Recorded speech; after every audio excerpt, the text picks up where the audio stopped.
Hello and welcome to the Bee Shifter podcast. We've got John Vance here today. On the podcast, we're going to be talking about the strategic decision-making model and critical thinking. It's a workshop that Blue Card does. We've had particular success with that in Worcester, Massachusetts with the Worcester Fire Department. We're going to talk to Gary Fleischer from that fire department. He's a district chief and also a Blue Card lead instructor. Also with us today, Eric Phillips, Blue Card lead instructor, captain from the Las Vegas Fire Department, and Chris Stewart, who is our curriculum manager for Blue Card. So the three of them will be joining us for a great conversation coming up in just a few minutes. I want to remind you that all of our fall dates are out for training. As a matter of fact, we will be doing a Blue Card CE event on October 19th and 20th at the Alan V. Brunacini Command Training Center in Phoenix, Arizona. You can get that information in the show notes. It's going to be a big box workshop. It's a 2-day workshop. You can get 16 hours of continuing education for attending.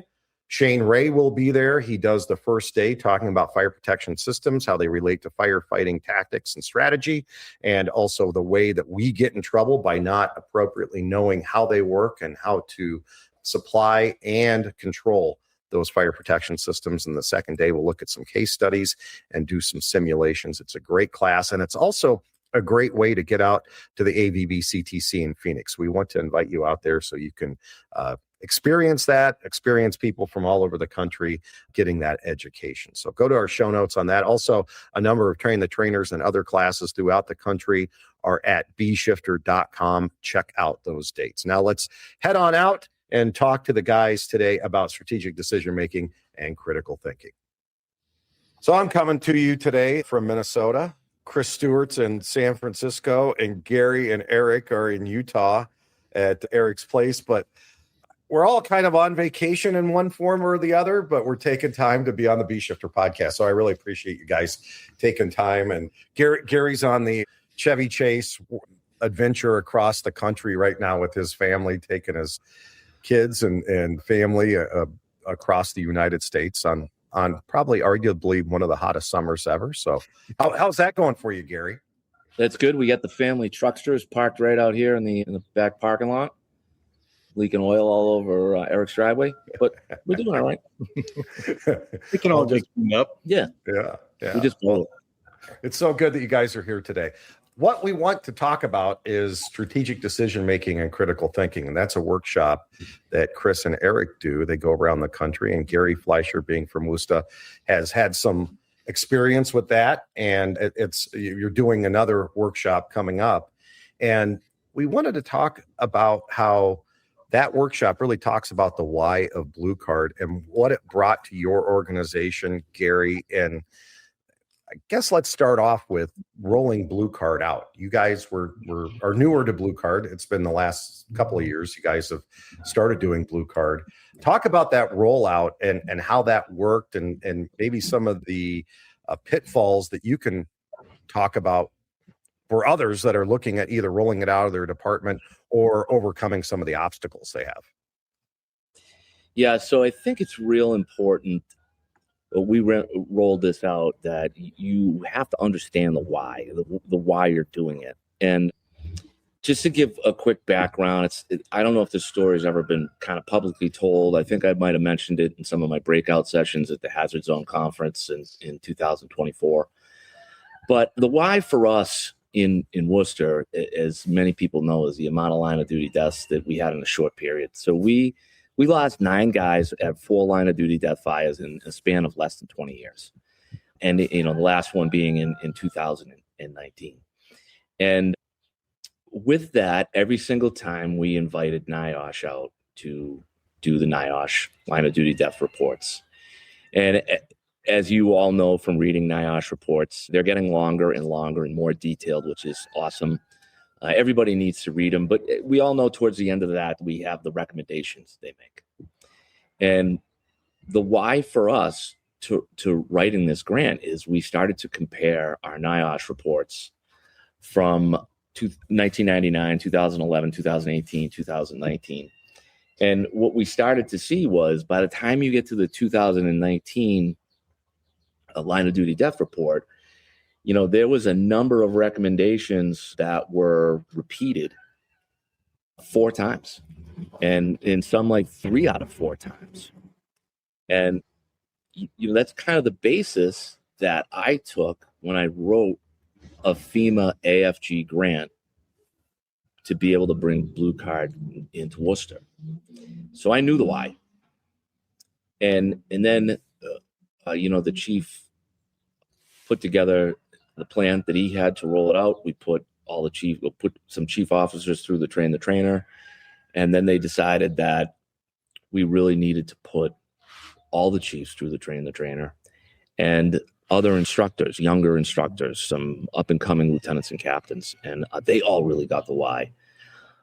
Where I'm a little hard on myself, but where I say I didn't do as well with this, you don't know what you don't know when you start something new, is that I don't think the rank and file got that full picture.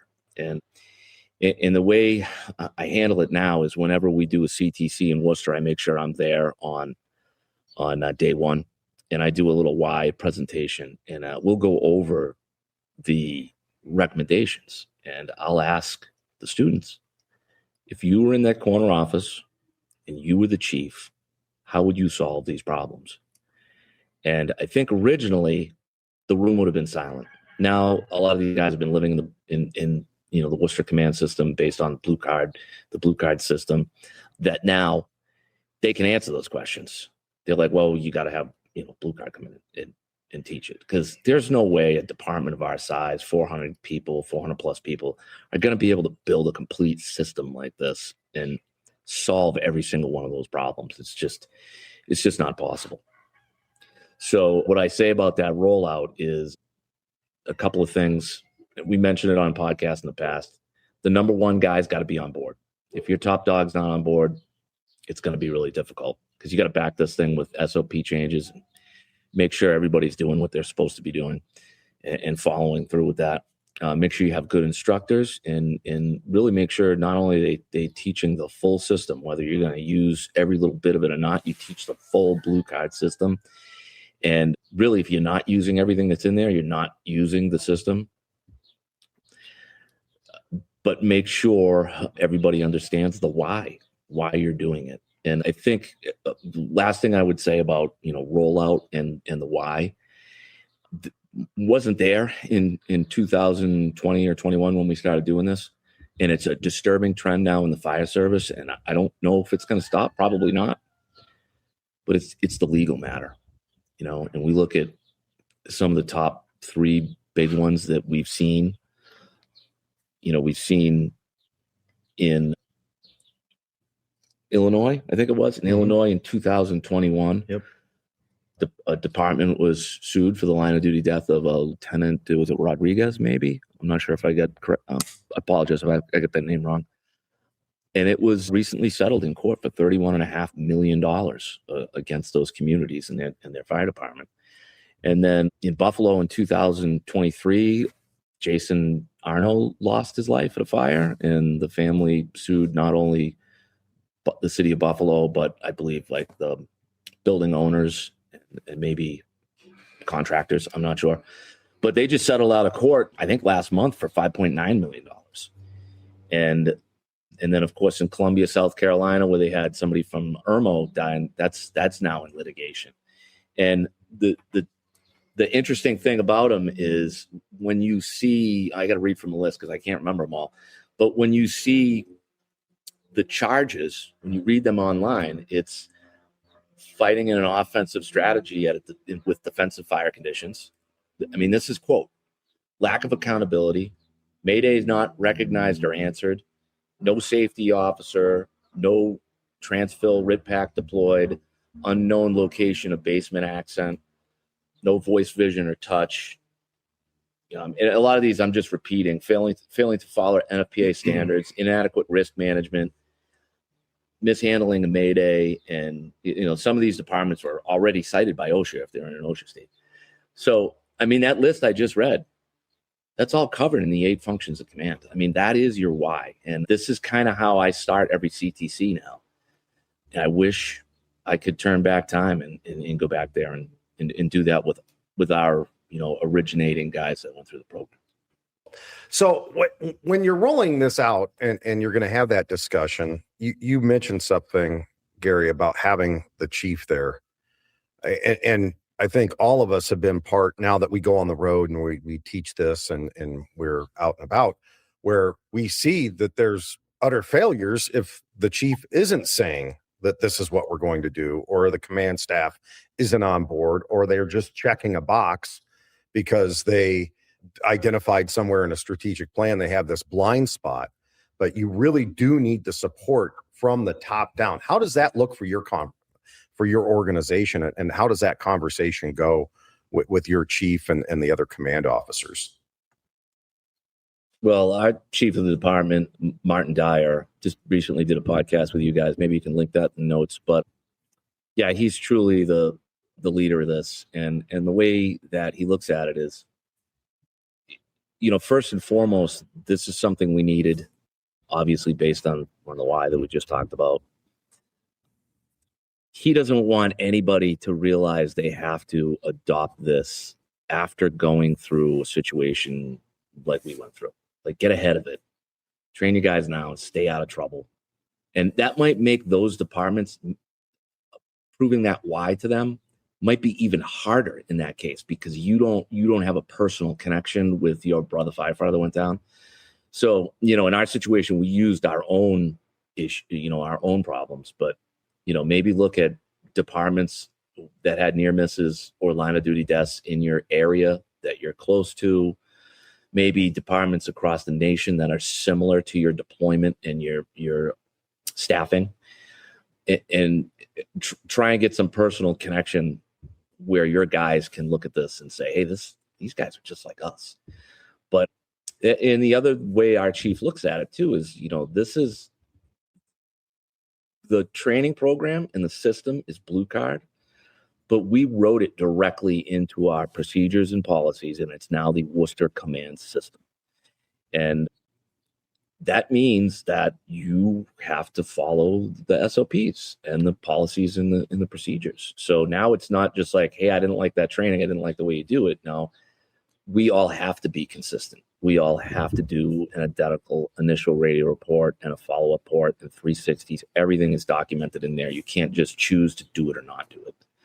And he's 100% behind it. Just watch his podcast and you'll understand that that's the kind of support you need from your chief. And I will tell you, there's other guys out here, not out here, but back home in the Northeast, there's other chiefs out there that are really 100% on board with that. Chief Kerrigan, Salisbury, Massachusetts Fire Department.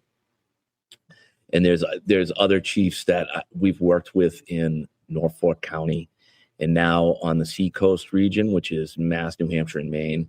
And, some of these chiefs are really getting on board with this. And, I tell everybody, like all of us as lead instructors, tell all our students, here's my card, here's my email, here's my personal phone number. Call me if you need anything. Don't be afraid to ask. And that's how, we try and operate with the chiefs in New England as well. And Chief Dyer is absolutely willing to talk to any of those chiefs as well to help them with the X's and O's.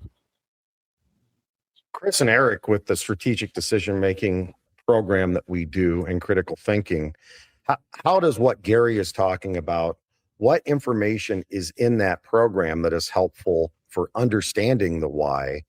And you guys are going back out to his department here soon to deliver that again. It's almost like a booster shot is the way I look at it for the Blue Card program. What is covered there and what helps us with the why? Chris, want to start off? Sure. I think, at least from my perspective, the interesting part of, our goal and, talking about strategic decision making is it really isn't anything new, right? It is something that was actually ingrained in the system quite a while ago, because the 8 functions of command, while they described very, very appropriately and very importantly this linear process of managing the incident command system, there were things within it that didn't necessarily connect to decision making. And so when we were trying to teach this, in the late 90s and early 2000s, this incident command system, that the folks teaching it had to kind of develop this decision-making process that fit inside of it and worked and connected all the pieces. And that's really what we're talking about. And so, like all the members that went through the program with Gary's department, I got to laugh because we say, well, Worcester's been doing this for a couple of years, but I think we were there in 2020 and it's 2026 now. So like time's going fairly quickly, but what they saw all the elements of it. And Gary and his instructors taught his members the elements of it. But it's really that you don't necessarily get the why. People like Eric and I can show up and kind of help explain it. But what their strength is they have a ton of experience on the fire ground. And they're actually connecting that experience to utilizing a standard system and a process and seeing how it actually works, and then putting themselves in the position then and actually doing it and utilizing it and go, oh, okay, I see what you're talking about now. It isn't as difficult, or it's not, as Bruno would say, it's not Chinese algebra.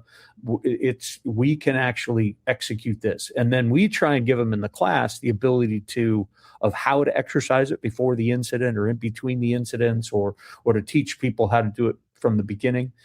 And it really takes virtually very little material to actually be able to do this, and then allow them that practice so that when they go and deliver it or have to execute it at the real deal, so to speak, they're actually doing it. So the interesting part about this last couple classes we did in Worcester, between day 1 and day 2, they had a fire in Worcester. I don't think that's any surprise, right? But the one of the officers that's sitting in the class, he had that morning kind of introduced himself, said, yeah, I've been a new officer for 2 or 3 years, I think maybe it was. And he said, yeah, right now I'm assigned to a firehouse that does not get a lot of fire duty. And in fact, I think he said, we just go on fire watch. And then that night he goes to the firehouse to work in between day 1 and day 2. And they have a working fire in a 3-story house that is very typical for that area of Worcester, and with a fire on the exterior extending to the inside, legit serious fire conditions. And we can say that because we got photos of it like the next morning.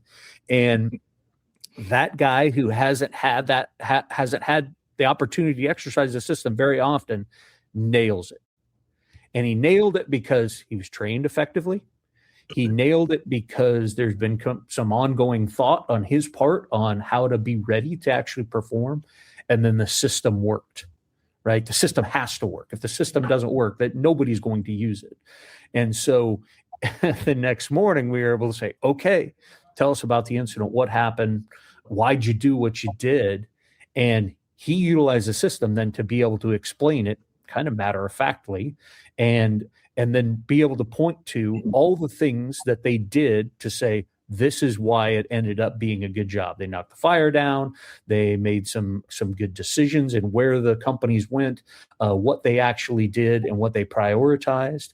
And they had a division boss in place, and they had good communication between the division and the people working in that area, and just like the whole thing. And then the next day, that night, we're having dinner with some of the command staff from Worcester. And we said, hey, we had a fire last night. How'd it go from your perspective? And the fire chief then proceeds to say, oh, they did a fantastic job. And this is exactly what it looked like. And bang, bang, bang, knew who it was, why it was a good job, and then able to kind of brag on his companies, especially his first in-company officer. And so it was an incredibly important opportunity for him to be able to explain, because fire chiefs all the time say, no, our crews had a fire last night and they did a really good job. But very In my experience, the rarity is the fire chief or the ops chief being able to explain, yeah, it was a good job, and this is exactly why. These are the things that we have expected. These are the things we trained on. These are the things that they executed, and then actually put some personal connection to say, this officer did a fantastic job, right? That is the foundation of leadership. That's the foundation of effective incident command, the ability to be able to do that. So I tell Gary, I think he's being hard on himself. I think he's being hard on his organization because of this, because you don't always know, but they figured it out because they actually bought in. The bosses set the expectation, and they go to fires and they're demonstrating it, and it's working for them. It's not what Eric and I are saying or any other of us folks are saying. It's working because they're using it. And that's been a very cool thing, at least from my perspective. And I just a quick inject there. You said it was a 3-story house, and I don't want anybody to be confused because we have so many of, what we call in the Northeast 3-deckers. This house was 10 years old. And this lieutenant works in a highly residential area of some old construction, but a lot of it has new construction at the outskirts of the city. And this was your typical 10-year-old house. I believe the roof was truss, I think. Yep. Mm-hmm. And I believe they ended up going defensive because of that. And correct me if I'm wrong, but I think it was an outside fire that extended to the inside. And like we say a lot, especially with FSRI, which is another program that we are highly involved with now, thanks to Dan Matakowski and some grants that he got. We know that an exterior fire has to be put out on the exterior before you can do anything else. And that's something that we have to swim upstream with our guys sometimes to explain, you can go in and knock that fire down, but if it's still going outside, it's just going to find another way to get in. It's going to be above you or below you or next to you.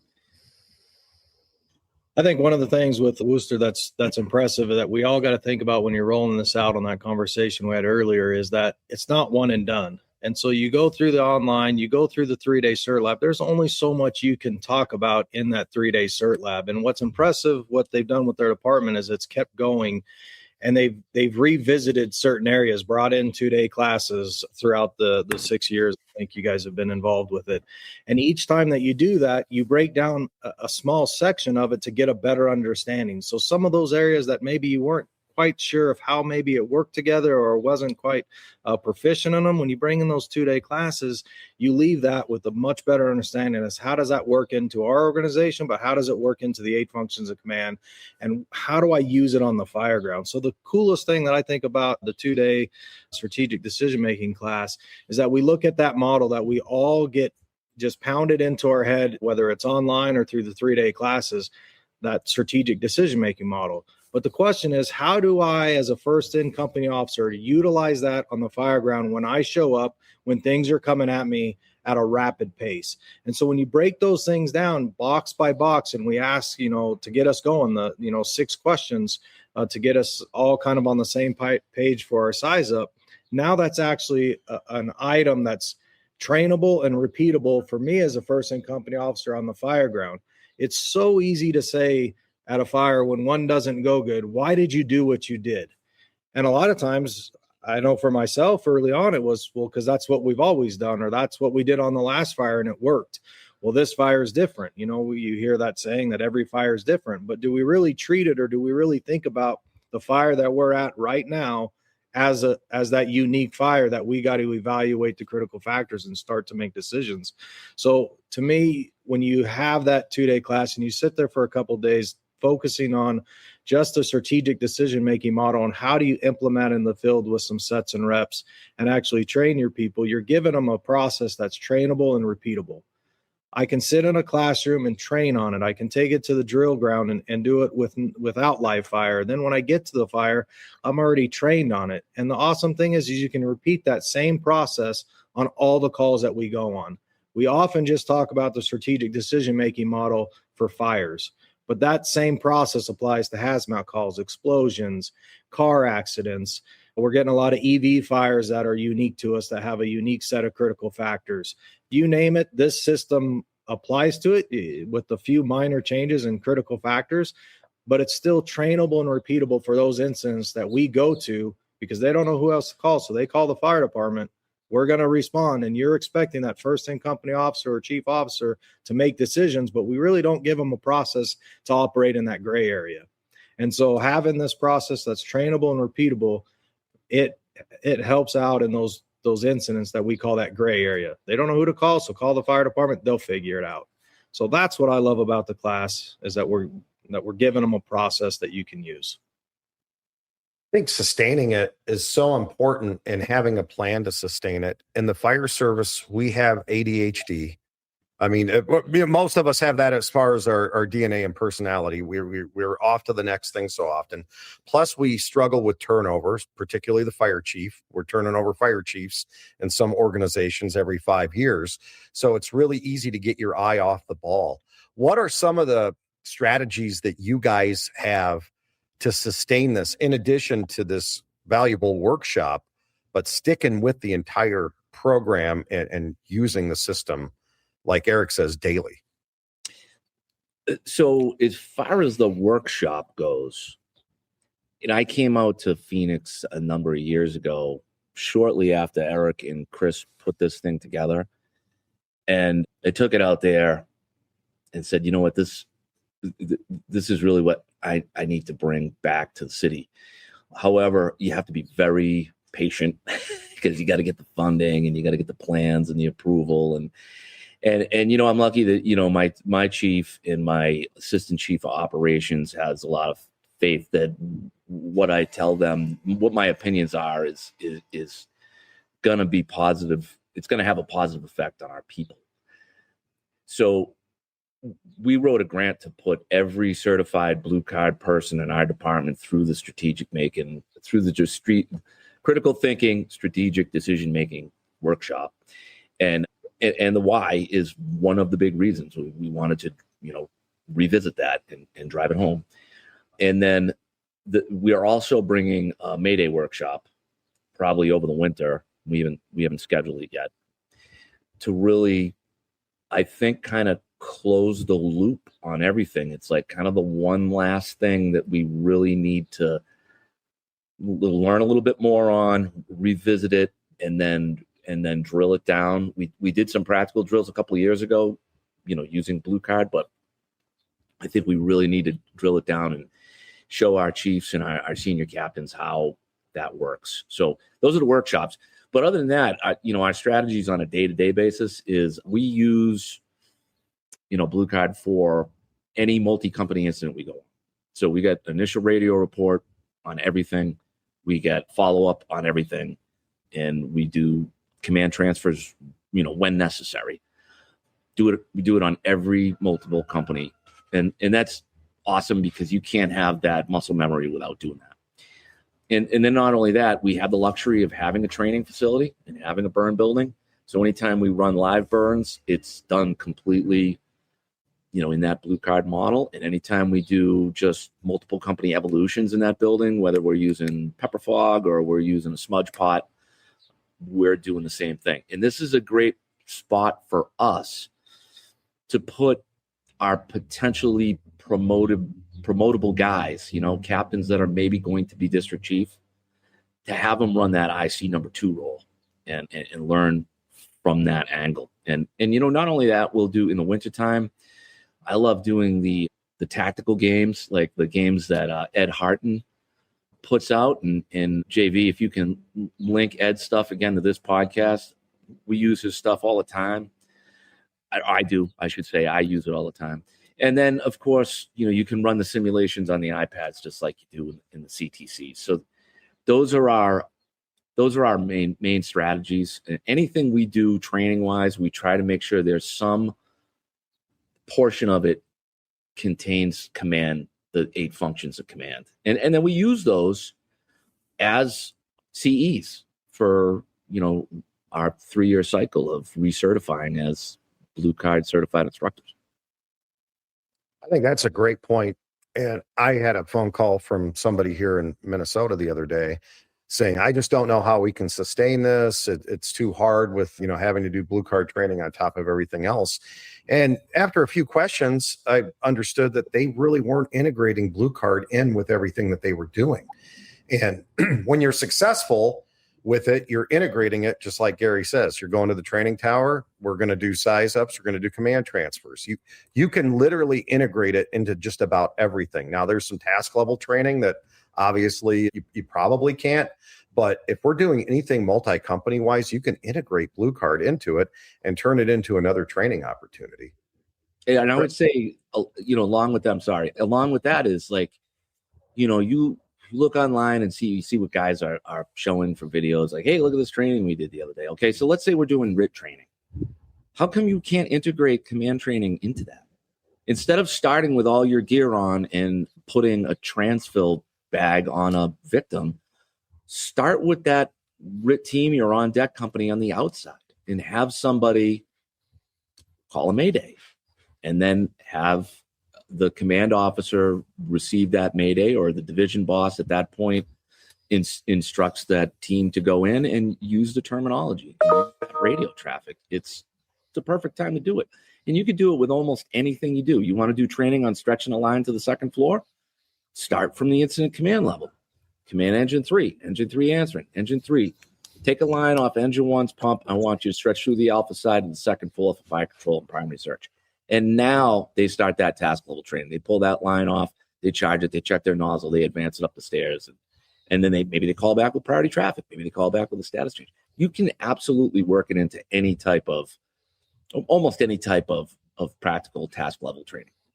I think when you even talk about task level training, there's critical factors. If you're stretching a line from your engine to the second floor, there are a set of critical factors at that task level that we're going to have to either think about or overcome based on the building and variable factors. So just using the words critical factors when we're talking about the tasks, start to integrate them thinking, hey, we're always talking about critical factors, whether it's the fire, whether it's the building, whether it's me forcing a door, whether it's me doing stretching a line. And then when they become officers, we're used to talking and starting that SDM to make better decisions, but it's got to start right there. So integrating it really just starts with the person having that conversation. What terminology are you using?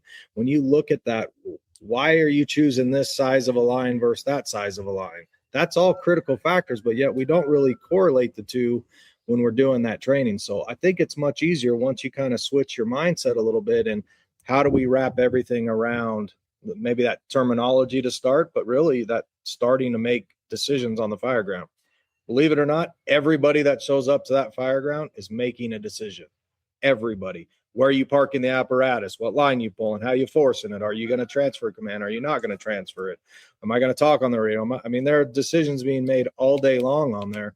We just got to give them a process that we're all operating from that same sheet of music.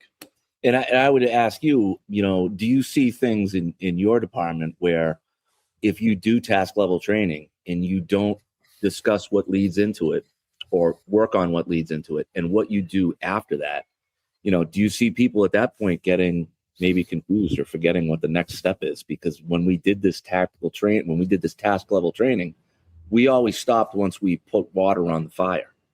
Well, what do you do next? Right. So the way that I conduct training now after teaching the strategic decision-making class and going over it, I conduct my training a lot different now. Guys can know how to pull a line, wherever you put the loops, however you get it out, you shoulder it, minimum, whatever. They're really good at that. Mm-hmm. What we lack in is that decision-making before and after, like you're saying. So putting water on the fire, I think everyone does a fairly good job at that. That's not the problem. The problem is once that water's on the fire, where are you going to open up that drywall? Am I just going to rip this whole, ceiling down, or am I going to check around the openings? Where are you going to use it? Are you using your tick? All of that is decision-making after that fire is put out. And it's not the process of how am I going to shoulder the hose load. It's the decision-making and thinking process of evaluating those critical factors. Now I have to do A, B, C. They know how to pull ceiling. But what I found out is we don't really know why we're pulling where we're pulling right now. And that just starts and that progresses to incident command. When you think about it, those same people then promote up If they have that ingrained, at the firefighter level, that's just what we do. And they're starting to get trained in that thinking process. So the way that I conduct the training now is much more systematic, with a process that we can repeat over and over and over, starting with those critical factors, working our way through it.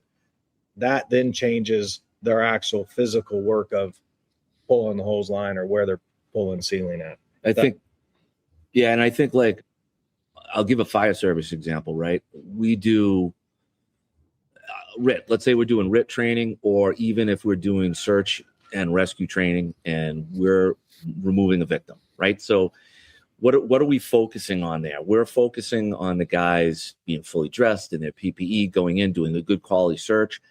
Then that they get there, and let's say we're doing some command stuff. So what do you do once you find the victim? Hey, that's priority traffic. What are your needs? Right? Do you need another company to assist you? Do you need another company to come in and finish the search? A lot of times when we do practical training for that, we don't include that, and I think that needs to be included. And to finish off that drill, you drag out this dummy and you drop him on the ground. Drill's over, right? Well, no, it's not over. Well, somebody has to treat the victim. Is it going to be you? Is it going to be somebody standing outside that door ready? Maybe you don't have the staffing. Maybe you don't have the deployment. What do you have to do to do, life-saving actions on that victim? And to use a non-fire service story, I think maybe we've all heard the story. I don't know where it came from, but there was a study of law enforcement shooting incidents, and they found that this one particular organization, maybe, that police officers were getting shot and they were getting hurt. And what they found out was when these guys learned how to shoot in law enforcement, they would do their shooting at the range, and then they would have to stop and pick up all their brass. And the firearms instructor would yell at them if they didn't stop and pick up all their brass. You got to keep my range clean. And they found out afterwards, after doing these studies, that these police officers were, using a whole magazine. And then instead of just dropping the magazine and swapping it out, these guys were actually picking up their brass during a live firefight. And I'm not making that up. And so that they had to change their training there, because it has to go all the way through. It's muscle memory, right? And if we're not practicing that muscle memory, like you said, Gary, there's a law enforcement example of in de-escalating and de-arming somebody, where the law enforcement officer actually handed the gun back to the bad guy. And my practical approach to that is I would go into a fire and I'd see guys penciling. And it's like, why aren't you just putting the fire out? Why are you penciling the fire? Well, because in either the training tower or our phase 3 flashover chamber, they were just penciling it because we told them not to put the fire out. Yeah. So we got together with our instructors and said, we have to train on putting the fire out, not holding the tower so we don't cool it down so much so we can't have another good fire. When we say it in blue card, let's coach good reps. Let's coach the reps just like we're going to do it in real life. So I think it's kind of interesting to take what you guys are discussing and the training and the application part of it, and then turn and look at the performance evaluation. So how are we actually doing in the real world?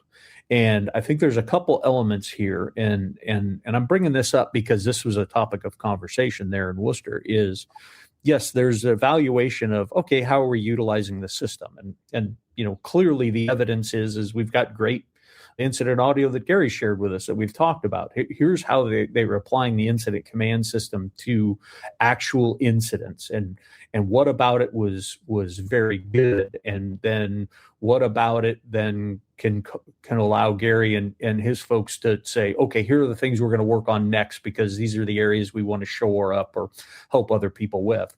All that's fantastic. But I actually think in a particular way, the more important metric looking at this is how much faster have you been at getting water on the fire? Because you're making better decisions about where the line goes when it gets opened and how quickly that fire goes out. How often Are you calling for more resources? How often is a second alarm being called for based on the initial conditions and the initial actions of those first alarm companies? And from my recollection is those numbers have decreased because the effectiveness of the overall action, and that includes the incident command system, is that much better, is measurably better, and that you can now start seeing the impact of, oh no, we are doing a good job. When we do have some coordination, we do have some effective communication, and everybody understands the IAP and the tactics, like Gary talked about with FSRI, that are connected to the IAP, that no, man, we're getting water where it needs to go faster. That's allowing us to search more quickly and more effectively. And so we're dealing with a customer in a better way. Like the overall benchmark for, anybody who wants to profess that they're a data-driven organization now, right? That trendy term that we're utilizing. Well, let's actually connect it to the work. Because now we're talking about, all right, how is our system impacting Mrs. Smith? And how fast are we putting her fires out? How fast are we getting her occupancy searched? And then how effectively are we coordinating that ongoing treatment when we do find victims, so that there is the best opportunity for survival after the incident? So I find it very cool to look at the training side, connecting all that, but then, all right, let's look at the performance side, because that's where the rubber meets the road. That's really the part that anybody really should probably care about, and how is it impacting there? And I think you guys have a pretty good example of how it is positively impacting that.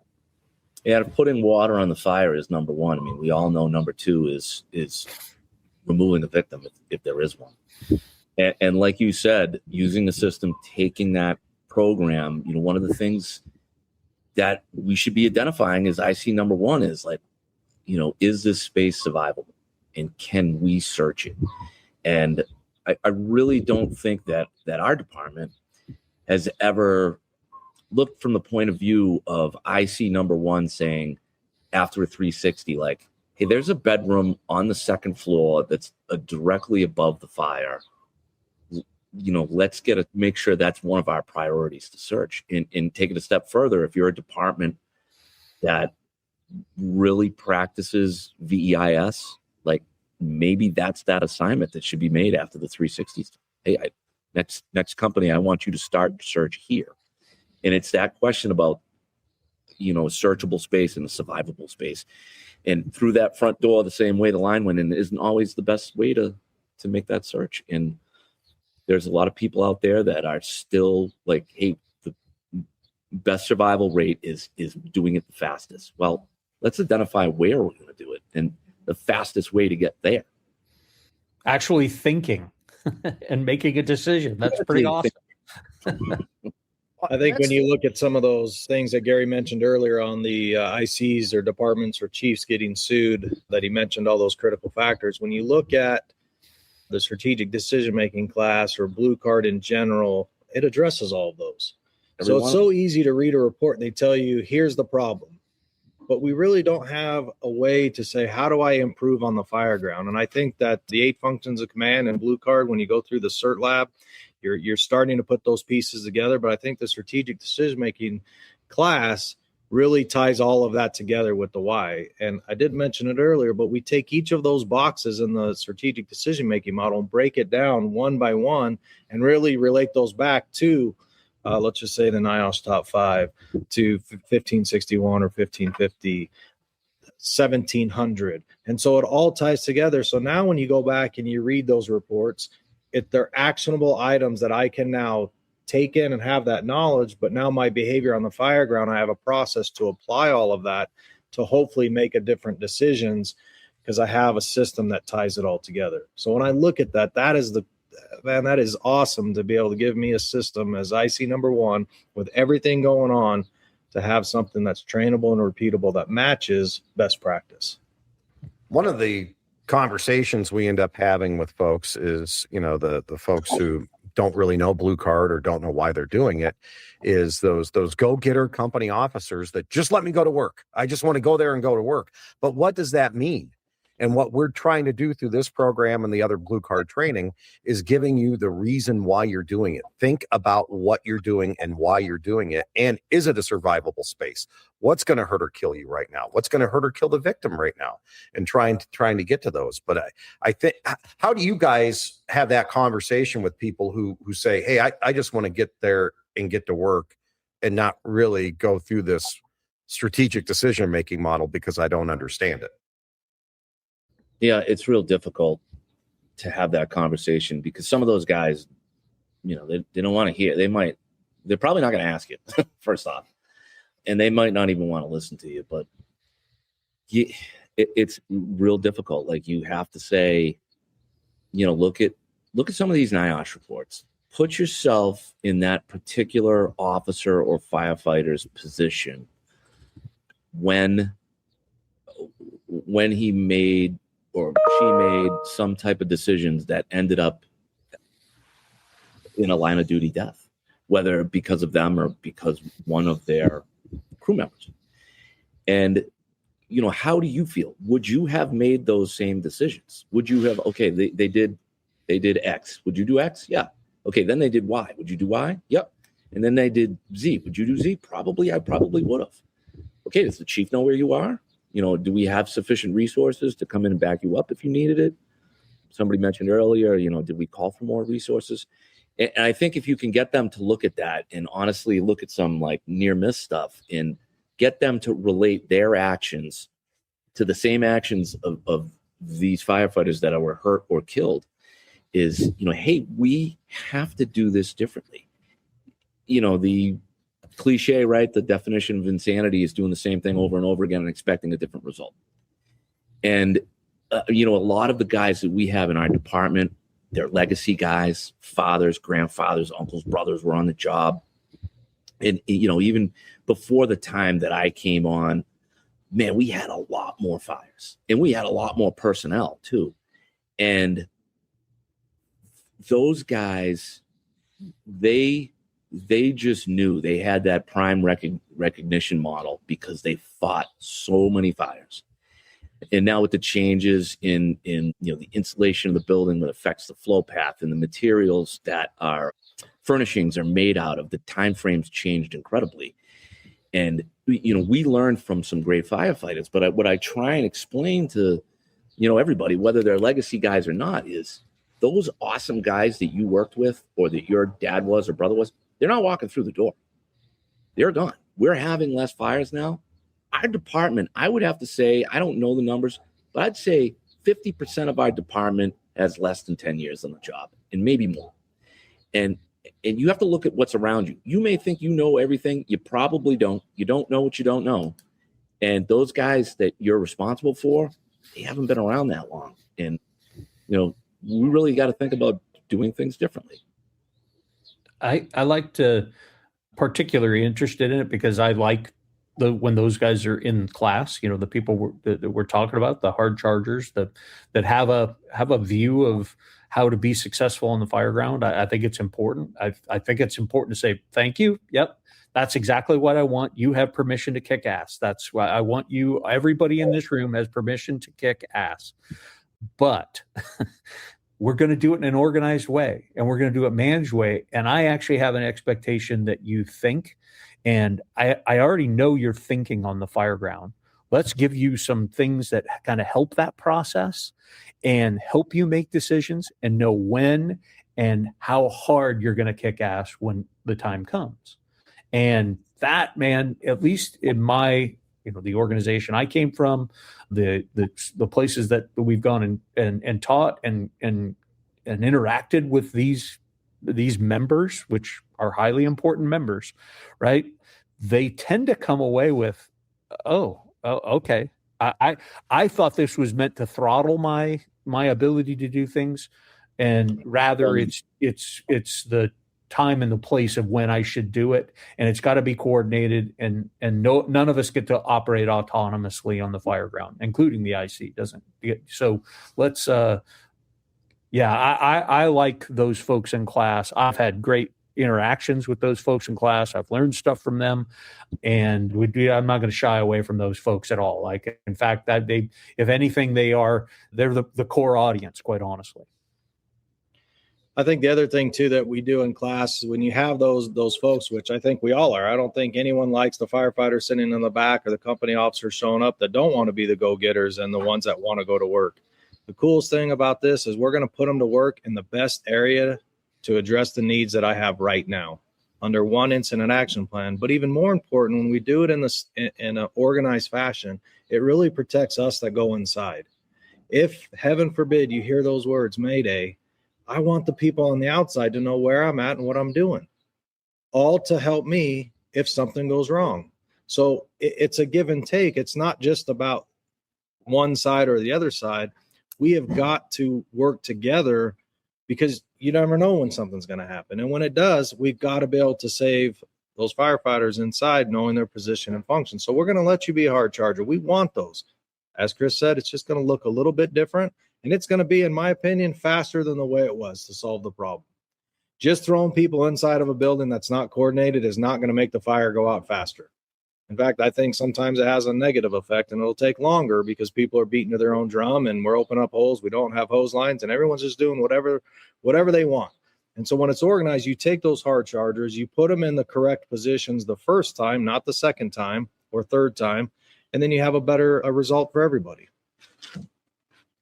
When I first got into the service before Blue Card in the 90s, early 90s, there was a ton of duplication of effort on the fire ground. You'd be somewhere putting water on the fire, and all of a sudden you'd get hit in the back with a hose stream, or another crew would be there. It's like, what are you doing?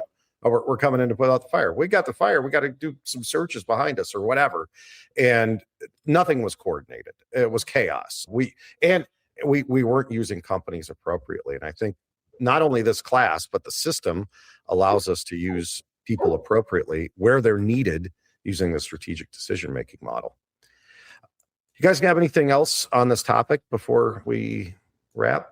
Yeah, I think, John, for you, that story, I don't know how it was with you guys, but in the past, like, we really had issues because we had so many guys that were really eager.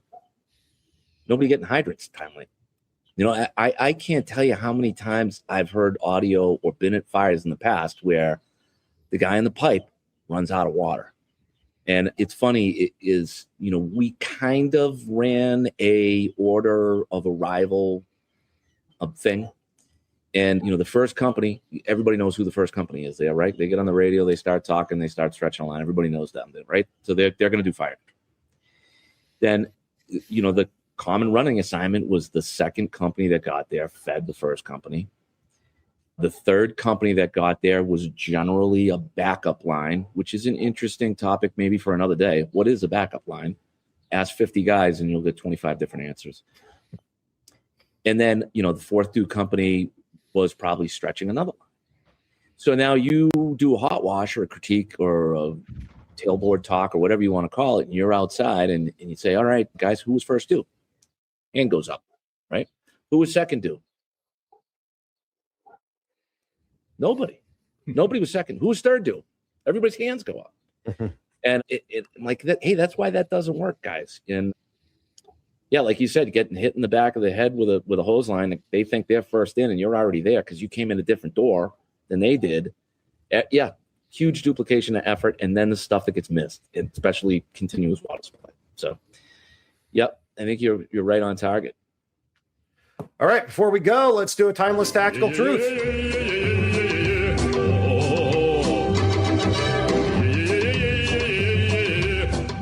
Timeless Tactical Truth from Alan Brunacini and the book Timeless Tactical Truths.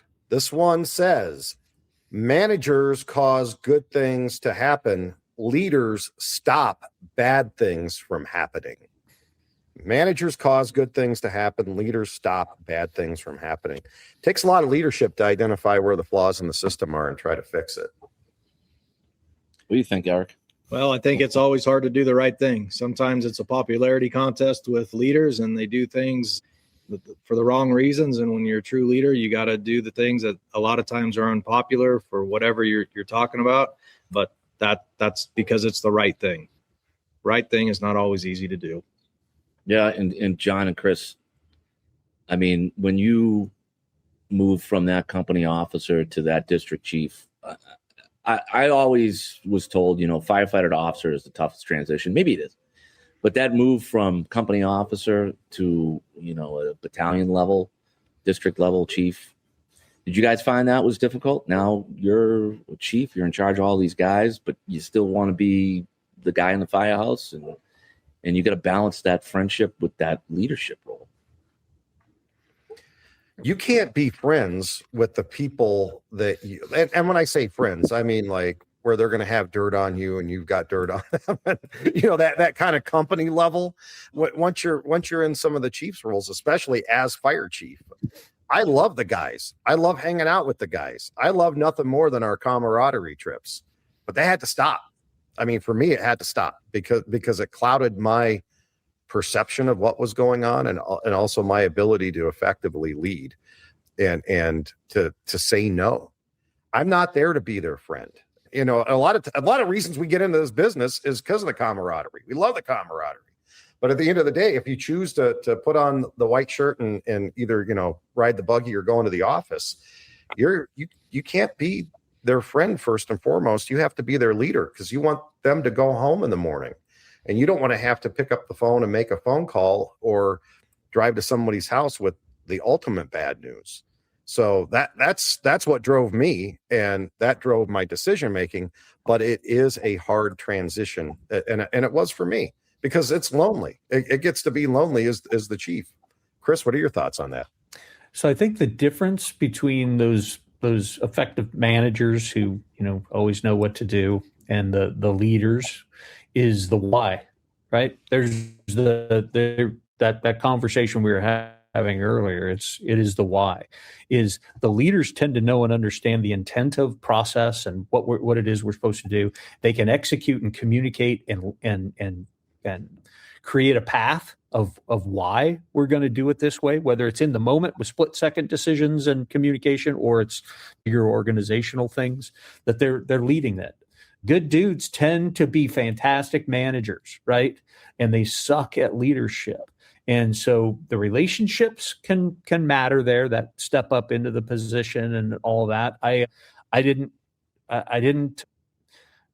had really good examples of how to actually do it and create that balance where I didn't feel like I struggled with it. I don't know. You got to ask the people I work with because I'm probably not a reliable source.